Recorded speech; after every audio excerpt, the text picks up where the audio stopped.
Le siège du Conseil national de la jeunesse a été le cadre, mercredi 10 novembre dernier, à des échanges entre groupes de femmes, jeunes et aînés, autour d'une prise de conscience de la communauté du rôle de la jeunesse dans le développement. Sous l'initiative du groupe togolais de Women International League for Peace and Freedom, la jeunesse d'Agoué et ses environs a pris d'assaut l'institution qui les représente valablement et n'a pas lésiné sur les mots pour exprimer leurs préoccupations et leurs difficultés à pouvoir s'affranchir et être aptes à assurer la relève de demain. Une fois que la proposition a été créée, il faudrait que l'État nous accorde au moins 1 an ou bien 2 ans de réalisation de nos activités avant que le terre ne soit derrière nous. Et par rapport à la Caisse nationale de sécurité sociale, il faudrait que, également aussi que l'État nous donne un temps. L'État même peut déjà même nous payer, quel que soit même au moins l'employeur contribue. C'est-à-dire un fonds, l'État puisse mobiliser un fonds d'aide en faveur des jeunes pour que la procédure puisse arriver au moins. Tous les sujets ont été abordés, de l'entrepreneuriat aux stratégies de recherche d'emploi, passant par la sexualité, l'engagement citoyen. Il ressort qu'une faible cohésion sociale se constate au Togo.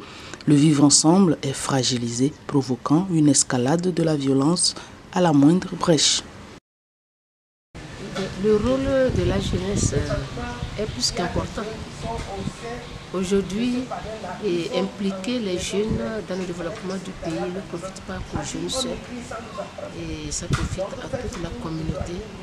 Parce qu'aujourd'hui, grâce aux réseaux sociaux, les jeunes, ils ont plus d'ouverture que les aînés. Ils prennent beaucoup d'initiatives, ils apprennent à innover, ils apprennent à créer, et cela ne profite pas qu'à eux seuls, comme je l'ai dit, cela profite à toute la population que nous sommes. Et donc c'est pour dire qu'il est plus qu'important que les gouvernants aujourd'hui prennent en compte, prennent davantage en compte les préoccupations des jeunes et dans les politiques, programmes et dans les projets. Et je voudrais dire que l'État fait de l'effort de formuler des programmes, des projets à leur endroit, mais il faut les impliquer davantage. Ils doivent être présents au moment même de l'identification des activités pour pouvoir exprimer leurs préoccupations spécifiques à eux, qui vont être prises en compte dans ces programmes, dans ce projet, pour qu'il y ait un réel impact, pour que ces jeunes-là puissent vraiment apporter leur partition au développement de notre pays.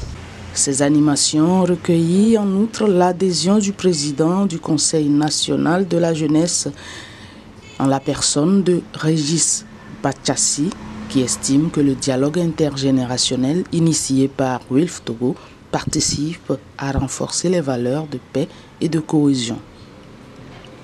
Effectivement, nous constatons aujourd'hui que nos sociétés, nos communautés sont confrontées de plus en plus à une exacerbation de violence, de fossés générationnels et qui compromettent le climat social et fragilise le tissu national.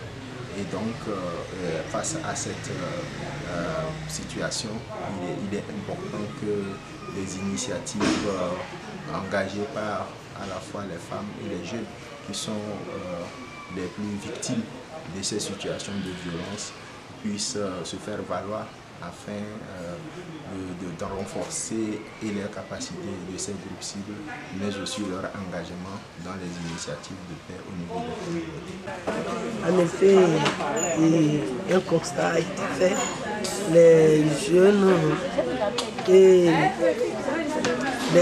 et les aînés ont des difficultés pour se comprendre, et souvent il y a des fossés qui se creusent, et ces fossés vont des fois à l'encontre de l'intérêt commun et des jeunes et des aînés.